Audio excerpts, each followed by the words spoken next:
এই যে ইলিয়াস সাহেব যে কথাটা লিখছে এটা 100% কারেক্ট একটা কথা লিখছে। এই বিষয়টা নিয়ে আমরা কথা বলে যাচ্ছিলাম যে বিএনপি এই ভুলটা যেন না করে।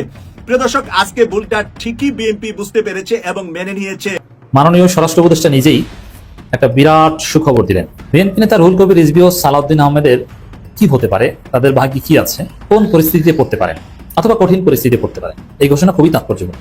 কেন তাৎপর্যপূর্ণ? হাসনাত আব্দুল্লাহর ফেসবুকে দেয়া একটি পোস্টকে কেন্দ্র করে দেশে বিভিন্ন মহলে গণমানুষের মধ্যে কৌতূহল সৃষ্টি হয়েছে এবং আসলে একটি চাঞ্চল্যের সৃষ্টি হয়েছে এবং অনেকেই নড়ে চড়ে বসেছেন এবং বিশেষভাবে সাজানো বাগান বলতে মির্জা আব্বাস কি মিন করছে আপনারা কি জানেন? ভারতের একটা বাগান তৈরি করেছে বাংলাদেশে এই মির্জা আব্বাসের মতো খানকির বাচ্চাদেরকে নিয়ে, এর মতো খানকি এবং বেচাদেরকে নিয়ে একটা সাজানো বাগান তৈরি করছে বাংলাদেশে। আমরা ওই বাগানকে জয় বাংলা করে দেবো। আমি বিরাটি ভাষায় বলবো, ওই সাজানো বাগান খানকি কোলা জয় বাংলা করে দেবো। প্রফেসর ইউনূস সরকারের তদন্তে একের পর এক যেসব তথ্য বের হয়ে আসছে, শুনলে চমকে ওঠার মতো। আসসালামু আলাইকুম এভরিওয়ান, কি অবস্থা সবার? আশা করছি সবাই ভালো এবং সুস্থ আছেন। প্রতিদিনের মতো আবারও আরেকটি নতুন ভিডিওতে আপনাদের সবাইকে স্বাগতম। আপনারা ইতিমধ্যে কিছু অংশ বিশেষ এবং টাইটেল এবং থাম্বনেল থেকে বুঝতে পেরে গিয়েছেন ভিডিওটি কতটা গুরুত্বপূর্ণ হতে যাচ্ছে এবং রাজনৈতিক যে চলমান পরিস্থিতি তারাও ধারাবাহিকতা আজকে আমাদের এই ভিডিওটি। সো আপনারা ইতিমধ্যে ভিডিওটি কিছু অংশ বিশেষ এবং টাইটেল থাম্বনেল থেকে বুঝতে পেরে গিয়েছেন ভিডিওটা কতটা গুরুত্বপূর্ণ, এবং পরবর্তী সম্পূর্ণ ভিডিওটা দেখলে আপনারা বুঝতে পারবেন কতটা গুরুত্বপূর্ণ এবং তথ্যবহুল। সম্পূর্ণ ভিডিওটি শুরু করার পূর্বে আমি আপনাদেরকে জানিয়ে রাখতে চাই যে যারা আমাদের এই চ্যানেলটিতে নতুন অবশ্যই সাবস্ক্রাইব করে পাশে থাকবেন, এবং যারা ইতিমধ্যে সাবস্ক্রাইব করে ফেলেছেন আপনাদেরকে অসংখ্য ধন্যবাদ। তবে চলুন আমরা মূল ভিডিওটি শুরু করি।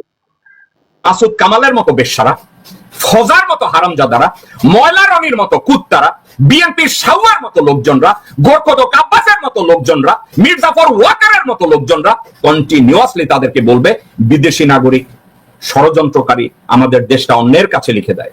ওই দুইজন মানুষ, যেই দুইজন যাদেরকে বলি এরা সত্যিকার অর্থে প্যাট্রিয়ট বাংলাদেশী, একজন ডক্টর মোহাম্মদ ইউনূস, দ্বিতীয়জন ডক্টর খলিলুর রহমান। এই দুইজন ব্যক্তির শিক্ষার উপরে, অভিজ্ঞতার উপরে, সততার উপরে, দেশপ্রেমের উপরে আমার পূর্ণ আস্থা রয়েছে এবং পূর্ণ সমর্থন রয়েছে। দেশ গড়ার কাজে এই দুইজন যেই সিদ্ধান্ত নিচ্ছে, আমি এই সিদ্ধান্তগুলোর সাথে একমত। তারা সঠিক সিদ্ধান্ত নিয়ে সামনে এগোনোর চেষ্টা করছে। আর এসব ষড়যন্ত্রকারীরা তারা প্রচার করছে ডক্টর ইউনূস বিদেশি নাগরিক, ডক্টর ইউনূস মুসলমান না, doctor Yunus Catholic, doctor Khalil দেশপ্রেমী না, ডক্টর ইউনূস খলিল আমেরিকান নাগরিক, ইউরোপের নাগরিক, তাদের মায়ের স্বামী, তাদের বোনের স্বামী, তাদের বউয়ের প্রেমিকা, একের পর এক ষড়যন্ত্র করেই যাচ্ছে তো করেই যাচ্ছে। ওয়ারাস সত্যিকার অর্থে বুকে হাত রেখে কেউ যদি জানে যে বাংলাদেশের পক্ষে এখন দুইটা মানুষ নির্বিঘ্নে কাজ করছে, নিজেদের জীবন বিপন্ন করেও তারা কাজ করে যাচ্ছে, এই দুইটা লোক ডক্টর মোহাম্মদ ইউনূস এবং ডক্টর খলিলুর রহমান।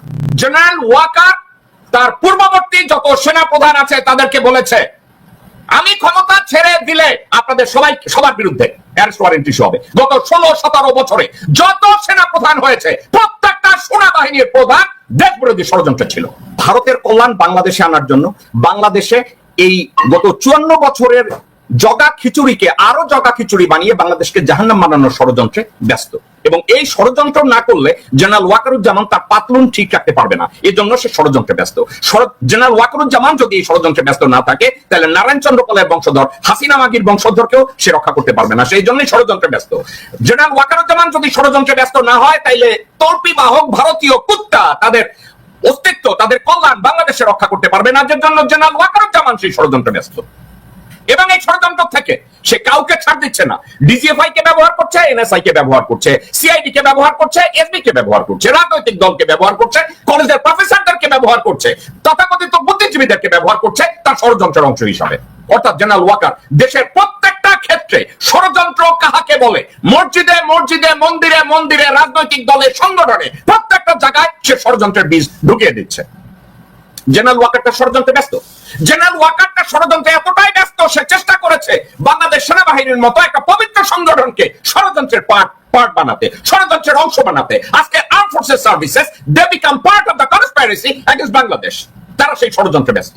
জেনারেল ওয়াকারের ষড়যন্ত্র এই জন্য শেষই হয় না, সে একের পর এক ষড়যন্ত্র করছে এবং এই ষড়যন্ত্রে যোগ দিচ্ছে টিচাররা, ষড়যন্ত্রে যোগ দিচ্ছে মাওলানারা, ষড়যন্ত্রে যোগ দিচ্ছে রাজনৈতিক দল, ষড়যন্ত্রে যোগ দিচ্ছে গার্মেন্টস শ্রমিক, ষড়যন্ত্রে যোগ দিচ্ছে বুদ্ধিজীবী, ষড়যন্ত্রে যোগ দিচ্ছে সিনেমার নায়ক নায়িকারা, টেলিভিশনের নায়ক নায়িকারা। এই ষড়যন্ত্রের পর আপনারা যদি মনে করেন সে ষড়যন্ত্র করে না, খুঁজে দেখেন জেনারেল ওয়াকার কোন ষড়যন্ত্রে নাই।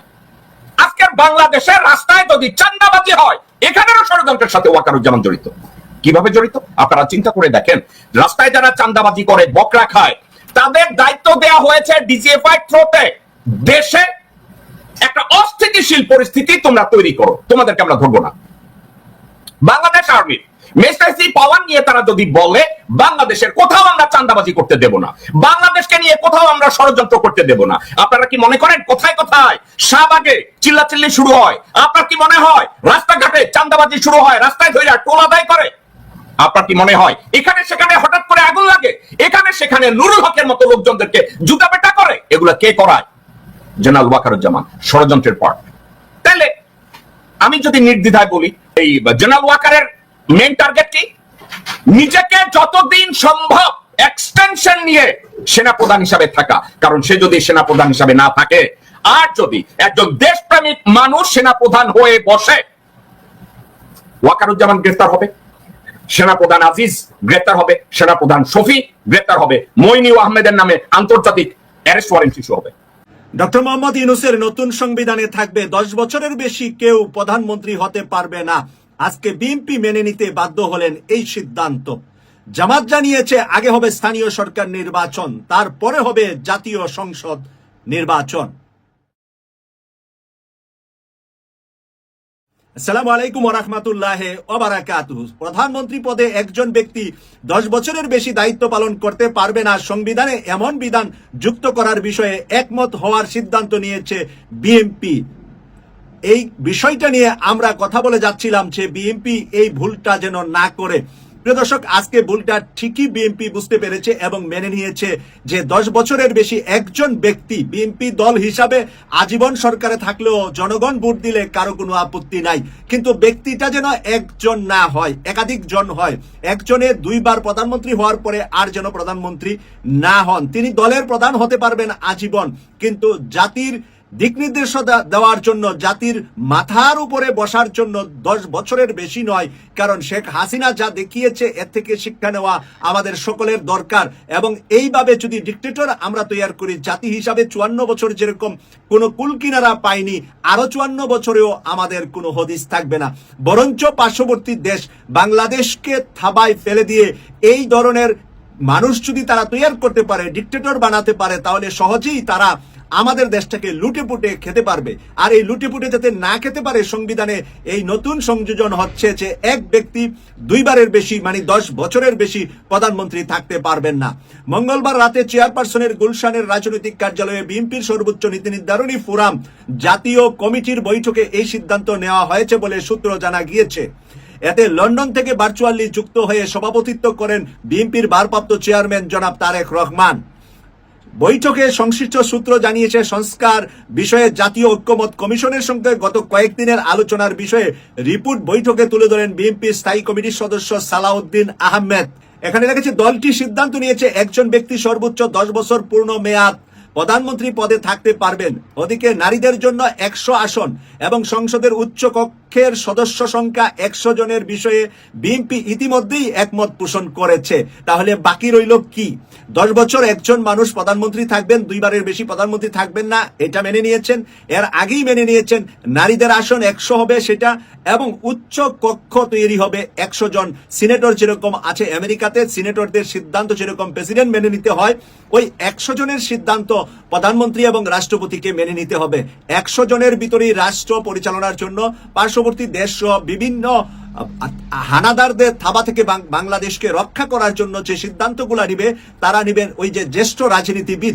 2 দল নয়, বাংলাদেশের হয়তো সকল দল থেকেই জ্যেষ্ঠ রাজনীতিবিদ, যারা সিনিয়র রাজনীতিবিদ, যারা বিভিন্ন বিষয়ে এক্সপার্ট, তারাই থাকবেন সেই 100 জনের মাঝে।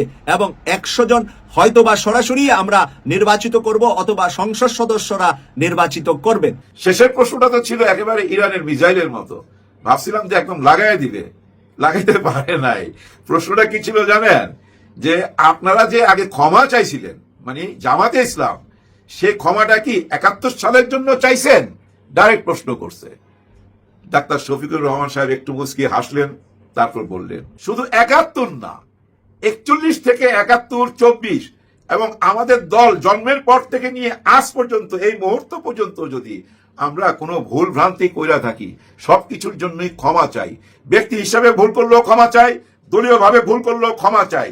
এর মধ্যে 71 অবশ্যই আছে। দেখেন উনি কিন্তু আবার ক্ষমা চাইলেন এবং ক্ষমা চায় বললেন ক্ষমা চাওয়ার মধ্যে কোনো লজ্জা নাই, এটা বিজয়ের প্রতীক ক্ষমা চাওয়াটা। ভুল ভ্রান্তি হলে কেন ক্ষমা চাইবো না? এই জন্য বললাম আমাদের Islamic leader doctor Shafiqur Rahman, সত্যি আমি ওনার প্রেমে পড়ছি। ওনার প্রত্যেকটা কথার মধ্যে যুক্তি থাকে। ওনাকে প্রশ্ন করা হয়েছিল ওই যে মব জাস্টিস নিয়ে, নুরুল হুদাকে যে জুতা মারা হলো, ডাইরেক্ট ওটা প্রশ্ন করে নাই, মানে মব কালচার নিয়ে প্রশ্ন করা হয়েছে। উনি কি সুন্দর উত্তর দিছে, যে উত্তরটা শুনে আমি একটু লজ্জা পাইছি। কারণ ওই নুরুল হুদার গালের মধ্যে জুতা মারাতে বুঝছেন আমি একটা জায়গায় হাসি রিয়াকশন দিছিলাম, ওইটা আমার দেওয়া উচিত হয় নাই, যার জন্য লজ্জা পাইছি। ডাক্তার শফিকুর রহমান উত্তরটা কি শুনবেন? আরেকজন যদি কোনো অন্যায় করে থাকে, ওই একই অন্যায় আমাকে কেন করতে হবে? আমি তো একই অন্যায় করতে পারি না। অন্যায় দিয়ে তো অন্যায়কে শেষ করা যাবে না। আমাকে তো সহনশীল হতে হবে, আমাকে ধৈর্য ধরতে হবে, আমাকে আইনের আশ্রয় নিতে হবে। আমি কেন মব জাস্টিসে যাব? দেখেন কি সুন্দর কথা বলছে। একটা অন্যায় হয়েছে বলে আরেকটা অন্যায় করা যাবে না। এই কথাটা শোনার পর আমি ওই যে হাসি রিয়াকশন দিছিলাম, খুব লজ্জা পাইছি, জানেন, খুব লজ্জা পাইছি। জামাত ইসলামের সাথে এনসিপি থাকবে, ইসলামিক আন্দোলন চরমোনাই থাকবে, হেফাজতে ইসলাম থাকবে, ইসলামিক মাইন্ডের সব দল যদি একসাথে চলে আসে, এই দেশে ভাই শক্তিশালী একটা বিরোধী দল হবে। বিরোধী দল যারা ক্ষমতার স্বপ্ন দেখতেছে, তারা কিন্তু জামাত ইসলামকে বিরোধী দল বানাতে চাচ্ছে না। তাদের মনে মনে অন্য চিন্তা ভাবনা ভাই, একটু খেয়াল করলে বুঝবেন।